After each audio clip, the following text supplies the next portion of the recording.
Hello दोस्तों, नमस्कार। GK competition academy की ऑनलाइन क्लासेज में आप सभी का हार्दिक स्वागत है। तो दोस्तों, आज की इस क्लास में हम बात करने वाले हैं वृद्धि संधि के बारे में।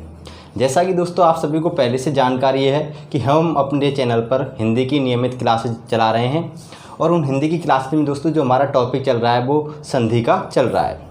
और संधि में भी जो हम भाग पढ़ा रहे हैं, जो टॉपिक पढ़ा रहे हैं दोस्तों, वो वृद्धि संधि के बारे में पढ़ाएंगे आज दोस्तों। इससे पहले हमने दोस्तों गुण संधि के बारे में, दीर्घ संधि के बारे में, स्वर संधि के बारे में एवं संधि के सामान्य परिचय के बारे में पढ़ा दिया है दोस्तों।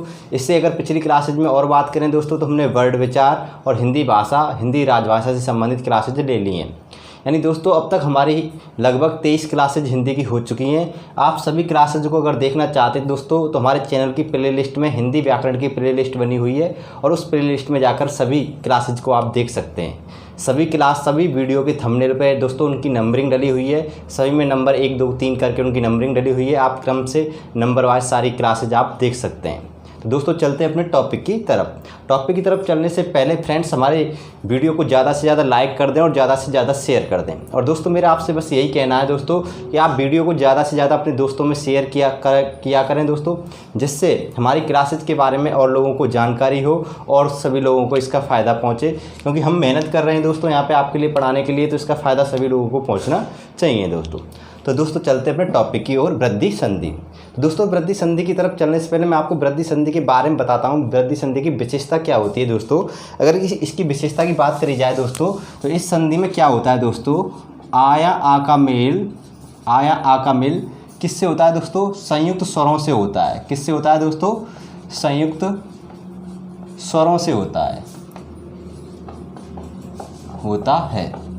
यानी कुल मिला के हम कह सकते हैं कि वह संधि जिसमें आया आ का मेल किससे हो, संयुक्त स्वरों से हो, उस संधि को हम क्या कहते हैं दोस्तों, वृद्धि संधि कहते हैं। एकदम नई परिभाषा है दोस्तों आपके लिए। वैसे ज़्यादातर इसकी जो बेसिक परिभाषा वो यही होती है कि दो भिन्न स्थानों से उच्चारित होने वाले स्वरों के मेल को हम क्या कहते हैं, वृद्धि संधि कहते हैं। एक बेसिक परिभाषा यही है। लेकिन आपको अलग घट के थोड़ी परिभाषा चाहिए तो दोस्तों इसकी परिभाषा यही है कि जिस संधि में आया आ का मेल किससे हो, संयुक्त स्वरों से हो, उस संधि को हम क्या कहते हैं दोस्तों, वृद्धि संधि कहते हैं। बात समझ गए होंगे दोस्तों। अब संयुक्त स्वर कौन कौन से होते हैं दोस्तों, मैंने वर्ड विचार के टॉपिक में पूरी वर्णमाला का विस्तृत अध्ययन करवाया है दोस्तों। मैंने एक भी टॉपिक नहीं छोड़ा है दोस्तों। मैंने आपको यहाँ पे संपूर्ण जानकारी के साथ पढ़ा रहा हूँ। मैं एक एक पॉइंट को पढ़ा रहा हूँ दोस्तों। यहाँ पे आपके छोटे से छोटा पॉइंट भी मैं आपके लिए यहाँ पे शेयर कर रहा हूँ। तो दोस्तों संयुक्त स्वर अगर नहीं जानते हैं दोस्तों तो हमारे हिंदी में 4 संयुक्त स्वर होते हैं। एक होता है ए और दूसरा होता है आई। क्या होता है दोस्तों, आई, और तीसरा होता है दोस्तों ओ, और चौथा होता है दोस्तों आओ। ठीक है दोस्तों, समझना इनका विशेष महत्व है। जब आप संधि विच्छेद करेंगे और संधि करेंगे दोनों दोस्तों आपको इतनी ईजिली समझ में आ जाएंगे। अब तक आपने ऐसे पढ़े नहीं होंगे इस तरीके से। जैसे दोस्तों जो ए होता है दोस्तों हमारा, एक किससे मिलकर बनता है दोस्तों, आधन ई से मिलता है। ठीक है दोस्तों।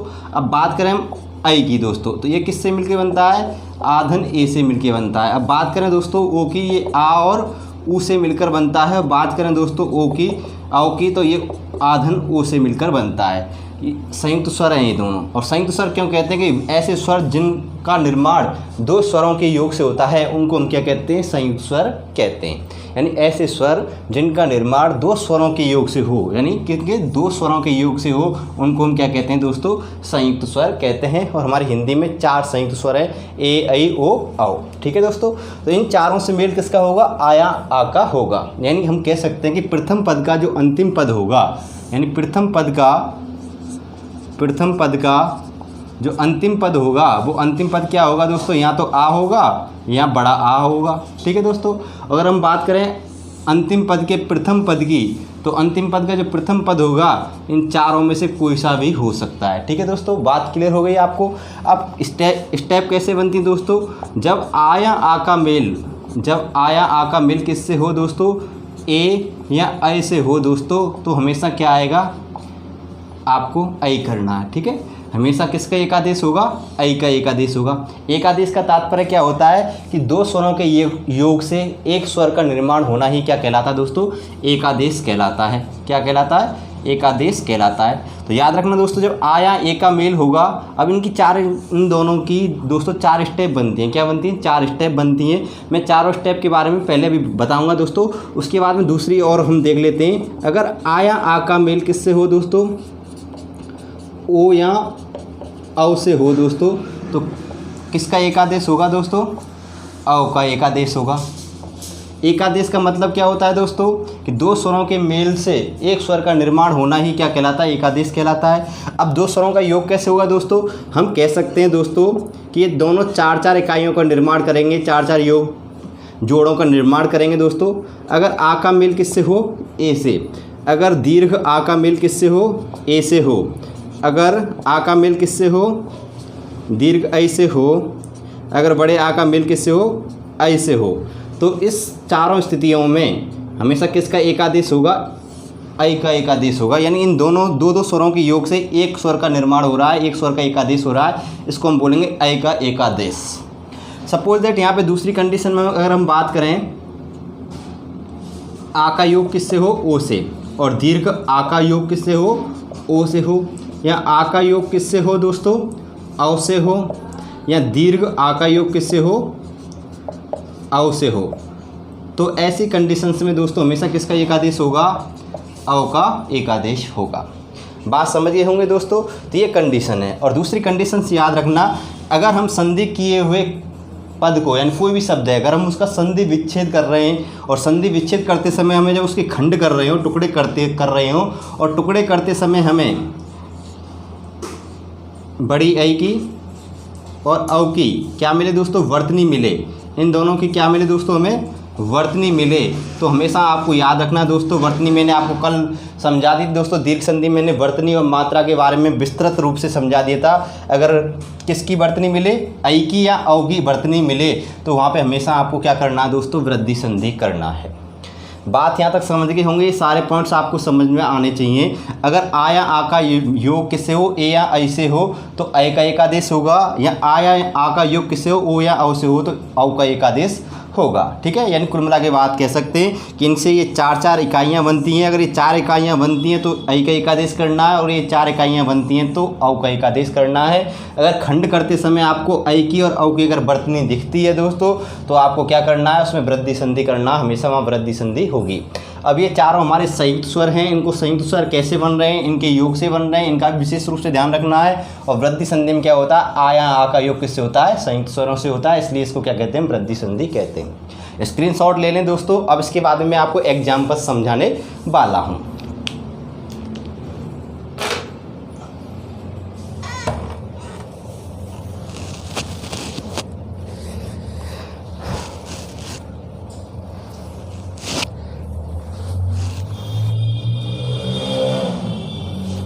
देखिए दोस्तों, अब एग्जाम्पल्स की बात करते हैं। हम एग्जाम्पल्स की तरफ चलते हैं। देखिए दोस्तों,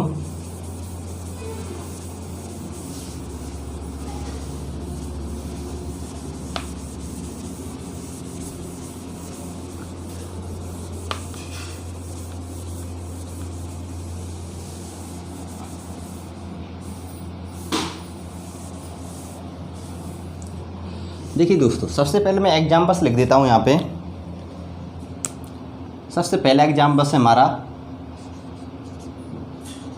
सदाधन एव। क्या है दोस्तों? फदाधन एव। मैं पहले आपको संधि करना सिखाता हूँ, फिर संधि की हुई जो शब्द होता है उसका विच्छेद कैसे करते हैं मैं वो भी आपको यहाँ पे बताता हूँ। मैंने यहाँ पे एक एग्जाम्पल लिख दिया, सदाधन एव। ठीक है दोस्तों, क्लियर हुआ हमारी बात यहाँ तक। अब उसके बाद में मैं दूसरा जो एग्जाम्पल्स लिख देता हूँ दोस्तों, वो लिख देता हूँ मैं यहाँ पे आपको एकक। क्या लिख देते हैं? एकक लिख देते हैं। ठीक है दोस्तों। उसके बाद में फिर मैं एक और एग्जाम्पल्स लिख देता हूँ यहाँ पर दोस्तों आपके लिए। और एक और एग्जाम्पल्स लिख देता हूँ मैं, लोकधन ऐसढ़ा। क्या लिख देता हूँ दोस्तों? लोकधन ऐसना। अब देखिए दोस्तों, ये तो हमने क्या है, एक शब्द है, संधि किया हुआ शब्द है, और ये दोनों क्या है? विच्छेद हैं। इन दोनों की तो हमें क्या करनी है? संधि करनी है। और इसका क्या करना है? हमें विच्छेद करना है। मैं दोनों चीज़ यहाँ पे सिखा रहा हूँ दोस्तों आपको।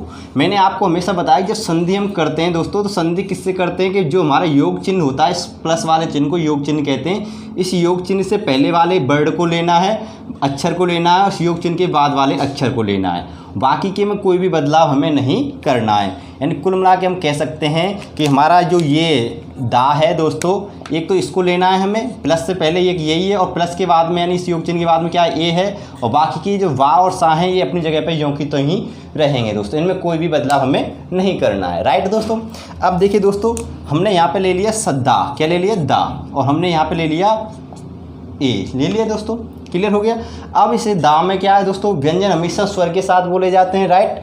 अब इसमें से स्वर अलग करेंगे तो मैंने आपको बताया जो भी वर्तनी लगी हुई हो, यानी किसी भी व्यंजन पे जो भी वर्तनी लगी हुई होती है, वर्तनी का मतलब मात्रा होता है दोस्तों, यानी जो भी वर्तनी लगी हुई होती है वही वर्तनी वाला स्वर उसमें शामिल होता है। अब इससे वर्तनी किसकी लगी है, बड़े आ की लगी हुई है, तो इसका मतलब इस दा में अगर हम हलंत लगा देते हैं तो हमारा कौन सा स्वर बाहर निकलेगा, बड़ा आ, और बड़ा आ बाहर निकलेगा दोस्तों, यानी दीर्घ आ निकलेगा, और पीछे हमारा क्या है ए, ये हमारा क्या है योग चिन्ह है, और इस योग चिन्ह के बाद पहले वाला वर्ड और अंतिम वर्ड, इन दोनों वर्डों में क्या होता है दोस्तों, संधि होती है। अब इन दोनों की संधि करेंगे तो मैंने आपको बताया था, यहाँ पे कंडीशंस आपको मैंने लिखवा दी थी दोस्तों पहले ही।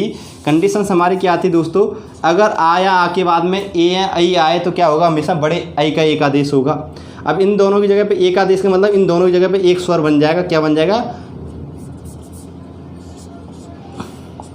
आई बन जाएगा। अब हमारा यहाँ पे क्या है दोस्तों, दा है ऑलरेडी, क्लियर हो गया दोस्तों। अब दा और ए को दोनों को जोड़ देंगे दोबारा से हम, तो क्या बन जाएगा दोस्तों, दय बन जाएगा। अब सा और वा में हमें कोई भी परिवर्तन नहीं करना, तो सा हमने ले लिया दोस्तों, और दा और ए की जगह पे क्या बन गया, दय बन गया दोस्तों, और बा हमारा पीछे था ही, तो क्या हो गया दोस्तों, यहाँ पे सदैव बन गया। यानी हम कह सकते हैं सदाधन ऐप का अगर हमने संधि की तो क्या शब्द बना दोस्तों, सदैव बना। अब एक एक दोस्तों, अब एक एक में क्या करेंगे, अब इसकी हमें विच्छेद करना। विच्छेद कैसे करते हैं, ये दोस्तों ज़्यादातर स्टूडेंट की समस्या होती है कि विच्छेद करना उन्हें नहीं आता। संधि तो वो कर लेते हैं ज़्यादातर, लेकिन विच्छेद नहीं कर पाते हैं। तो विच्छेद की मैं आपको बताता हूँ।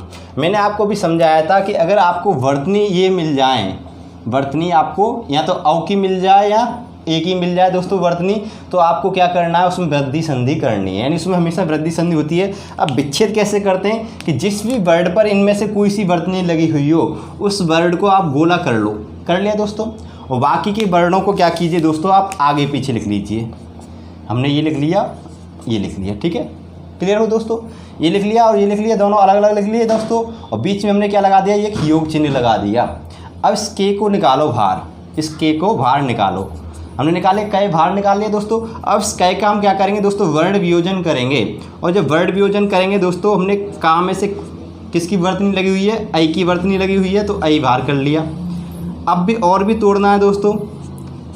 अब आई को तोड़ेंगे, आई किससे बनता है दोस्तों, आधन ए से, क्योंकि संयुक्त स्वर है दोस्तों, इससे बनता है। क्लियर हो गया दोस्तों। अब क्या कीजिए दोस्तों, इस का को इस आ में जोड़ देंगे, यानी ये पूरा का हो गया, और इस ए को हमारा पीछे छोड़ देंगे, तो काधन ये हो गया। क्लियर हो गया दोस्तों, बात समझना। अब इस का को तो हम इसमें लगा देंगे और इस ए को इसमें जोड़ देंगे, यानी इसका विच्छेद क्या हो गया दोस्तों, एक एक का एक धन एक, क्या हो गया दोस्तों, एक धन एक, इसका क्या हो गया, विच्छेद हो गया। यहाँ से बात समझ में आ गई होगी। अब लोग धन ए षडा का ऐसे करेंगे, यानी हमने यहाँ से का ले लेंगे, यहाँ से ए ले लेंगे दोस्तों, ठीक है। अब इसमें से क्या करेंगे, का धन आ, और पीछे हमारा क्या है ए, और इन दोनों को मिला के क्या बन जाएगा, बड़ी ए बन जाएगा, और काधन ए करेंगे तो क्या हो जाएगा दोस्तों, कै हो जाएगा। इसमें भी नो चेंज था और सणा में भी नो चेंज था, तो हमने यहाँ से लो ले लिया, और का और ई की जगह पे क्या आ गया, कै आ गया दोस्तों, और पीछे क्या था, सणा। लोक माने क्या होता है, लोक माने होता है संसार, क्या होता है दोस्तों, संसार, और ऐसणा माने होता है अभिलाषा, क्या होता है दोस्तों, अभिलाषा, और लोकेशना का तात्पर्य क्या होता है, सांसारिक अभिलाषा, सांसारिक अभिलाषा। तो लोकेशना का तात्पर्य क्या हो गया दोस्तों, सांसारिक अभिलाषा हो गया। बात समझ में आपको आ गई होगी मेरे हिसाब से दोस्तों, अच्छे से आ गई होगी। विच्छेद करना भी आप सीख गए होंगे और संधि करना भी आप सीख गए होंगे। इसके बाद मैं आपको और 2 4 5 एग्जाम्पल्स करा देता हूँ, इसका स्क्रीनशॉट ले लीजिए दोस्तों, जिससे बाद में आपको समझने में या नोट्स बनाने में आसानी महसूस रहे।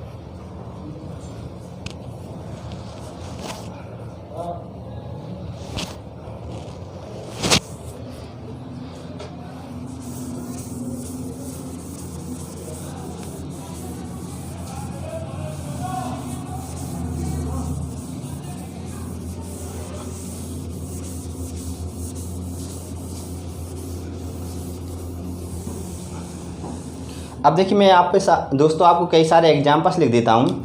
नेक्स्ट अगला एग्जाम्पल्स है दोस्तों हमारा, कुछ एग्जाम्पल्स मैं आपको विच्छेद वाले लिख देता हूँ। महाधन ऐन्द्रजालिक, महाधन ऐंद्रजालिक। ठीक है दोस्तों, एक तो हमारा ये एग्जाम्पल्स है। एक लिख लीजिए दोस्तों जलधन ओक। ठीक है दोस्तों, एक लिख लीजिए दोस्तों जलधन ओघ। जलधन ओघ। एक लिख लीजिए दोस्तों गंगौक। गंगौक। ठीक है दोस्तों, और एग्जाम्पल्स लिख लीजिए इसके गंगौक के अलावा दोस्तों महोसद, बनौकस, महोसद। ठीक है, और एक लिख लीजिए दोस्तों यहाँ पे वन प्लस ओकस। वन प्लस ओकस। और भी एग्जाम्पल्स लिख लीजिए दोस्तों इसके पूर्वधन औपनिवेशिक। पूर्वधन औपनिवेशिक। औपनिवेशिक। और भी एग्जाम्पल्स लिख लीजिए दोस्तों इसके टीकैत।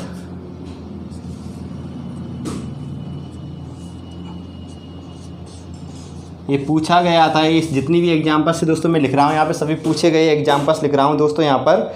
ठीक है दोस्तों, क्लियर हो गए। यहाँ पे हमने इतने सारे एग्जाम्पल्स लिखे, अब इनको आपको करना है एक एक करके। देखिए दोस्तों, मैंने यहाँ पे कुछ तो लिखे विच्छेद और कुछ लिखे मैंने आपको संधि करने के लिए। अब देखो दोस्तों, सबसे पहले हम ले लेते हैं महाधन ऐंद्रजालिक को। किसको ले लेते हैं दोस्तों? महाधन ऐंद्रजालिक को ले लेते हैं। अब देखिए दोस्तों, हमने एक एक को करना है। महाधन ऐंद्रजालिक लिखा हुआ है। अब देखो दोस्तों, इसका विच्छेद कैसे करेंगे। हमने यहाँ से हा ले लिया और यहाँ से ए ले लिया। अब हाँ में से हमने क्या निकाला दोस्तों? बड़ा आर निकला और ये हमारा ए हो गया।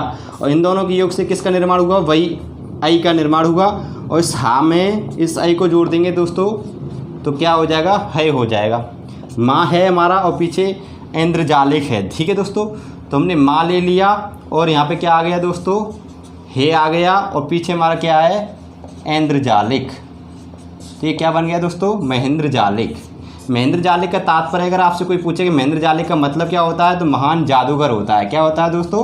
महान जादूगर होता है। राइट दोस्तों, क्लियर। नेक्स्ट अगला एग्जाम्पल देखिए दोस्तों, हमारा नेक्स्ट एग्जाम्पल है जलधन ओक। जलधन ओक। ठीक है दोस्तों, हमने यहाँ से क्या ले लिया? ला ले लिया। यहाँ पे क्या ले लिया? ओ ले लिया। और हमने ला में से क्या निकाला? आ बाहर निकाला और पीछे हमारा क्या है? ओ। इन दोनों की जगह पे क्या करना है दोस्तों? औ करना है। ला हमारा पीछे है ही है और इसमें जुड़ जाएगा तो ये क्या हो जाएगा? लव हो जाएगा। आगे नो चेंज था, नो चेंज था, तो इसमें कर देंगे हम जल लौक। क्या हो जाएगा? जलौक। जल का मतलब पानी होता है और ओक का मतलब होता है अंजलि। क्या होता है? अंजलि। तो हम कुल मिला के जलौक का अर्थ निकालें तो दोस्तों क्या होता है? जल की अंजलि। जल की अंजलि। अंजलि क्या होता है दोस्तों? आप सभी को जानते होंगे कि जब हम पानी लेते हैं अपने इस हाथ में इस प्रकार पानी लेते हैं तो क्या होती है? पानी की अंजलि होती है। इसमें हम पानी भर के रहते हैं, इसको हम अंजलि बोलते हैं। यानी एक तरीके से कह सकते हैं अपने जो कल हमारी हथेलियाँ होती हैं इनमें हम जो पानी रखते हैं उसको अंजलि बोलते हैं। ठीक है दोस्तों, ये हमारी जल की अंजलि हो गई। क्लियर। नेक्स्ट अगला एग्जाम्पल। ठीक है दोस्तों, नेक्स्ट अगला एग्जाम्पल है हमारा जलधन औघ। क्या है दोस्तों? जलधन औघ। देखिए दोस्तों, ला में ओ है तो यहाँ पे ऑलरेडी क्या हो जाएगा? हम उसी तरीके से करेंगे, जलौघ हो जाएगा। क्या हो जाएगा दोस्तों? जलौघ हो जाएगा। तो औघ का मतलब होता है प्रवाह। क्या होता है दोस्तों? प्रवाह। तो इस जलौघ का मतलब हो जाएगा जल का प्रवाह। ठीक है दोस्तों, क्लियर। अब बात करते हैं इनकी, हम आगे वर्णों की। गंगौक। ठीक है दोस्तों, तो गंगा औक यानी गंगौक यानी गंगा की अंजलि। किसकी अंजलि दोस्तों? गंगा की अंजलि। तो डायरेक्टली कर सकते हैं गंगाधन औक। अर्थ से भी हम कर सकते हैं। महोसद तो महाधन औसद। महाधन औसद। अब आपके मन में अगर प्रश्न ये आ रहा हो कैसे कर रहे हैं दोस्तों, तो मैंने आपको बता दूं, मैं आपको एक बार और समझा दूं कि हमें जो हमारी मात्रा लगी हुई थी उस वर्ड को ले लेना है। जैसे हमने यहाँ पे गौ ले लिया। क्या ले लिया दोस्तों? गौ ले लिया। और आगे पीछे वाले वर्डों को हम क्या कर देंगे? प्लस से पहले और पीछे लिख देंगे।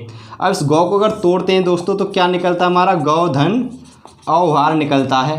अब इस गा को भी अगर तो औ को तोड़ें तो ये किससे मिलके बनता है दोस्तों? आधन ओ से मिलके बनता है। ठीक है दोस्तों, इस गा को इसमें जोड़ देंगे तो ये पूरा क्या हो जाएगा? गंगा हो जाएगा, यहाँ पे बड़ा आ कर सकते हैं, गंग का कोई अर्थ नहीं होता है इसलिए इसको गंगा कर देंगे। और हमारा यहाँ पे रह गया ओ को यहाँ जोड़ देंगे तो क्या हो जाएगा, गंगाधन ओक। ठीक है, इस प्रकार होते हैं। महोषध हो गया। टी का धन ऐत, इसका होगा दोस्तों टी का धन ऐत। अब दोस्तों आपके मन में एक प्रश्न आ रहा होगा कि टी का धन ऐत का मतलब क्या होता है। इसका मतलब होता है टीकैत, और टीकैत इसको बोलते हैं युवराज को। किसको बोलते हैं दोस्तों, युवराज को बोलते हैं, या जो राजा होने वाला हो उसको बोलते हैं। जिसको हम टीका होने वाला हो, राज्याभिषेक होने वाला हो, उसको टीकैत बोलते हैं। ठीक है दोस्तों, क्लियर। नेक्स्ट अगला देखिए, वन धन औकस। वन धन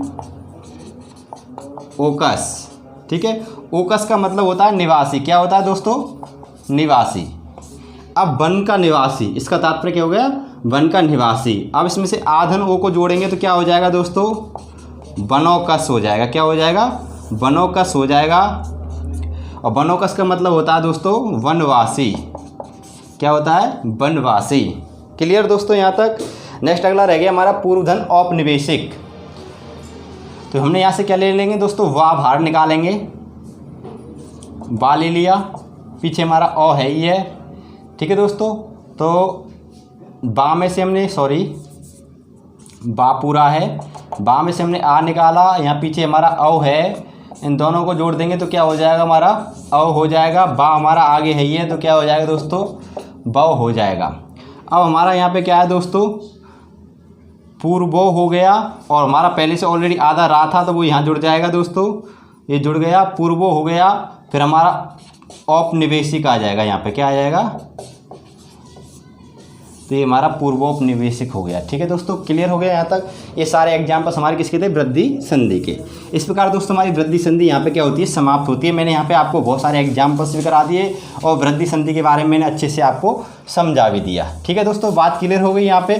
तो दोस्तों यहाँ तक आपने ये स्क्रीनशॉट ले लिया होगा, लिख लिया होगा दोस्तों इसके बारे में। अब दोस्तों नेक्स्ट अगली बात करते हैं हम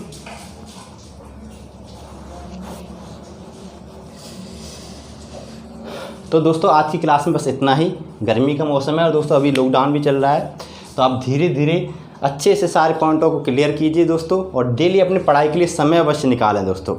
अगर इस समय आप रेस के घोड़े हो, इस समय अगर आप थोड़ा ढीला पड़ जाओ दोस्तों तो लास्ट में आपको आगे बढ़ नहीं पाओगे। इस समय आपके पास मौका है अपने से जो इंटेलिजेंट है, अपने से जो आगे निकले हुए हैं, उन स्टूडेंट्स को पीछे करने का मौका है। तो घर पे दोस्तों डेली आप 1-2 घंटे अपनी पढ़ाई के लिए अवश्य दें, क्योंकि इस समय इतना काम भी नहीं है किसी के पास, तो अपनी पढ़ाई का अवश्य मौका दें, क्योंकि कुछ समय बाद ही भर्तियाँ आने वाली हैं दोस्तों।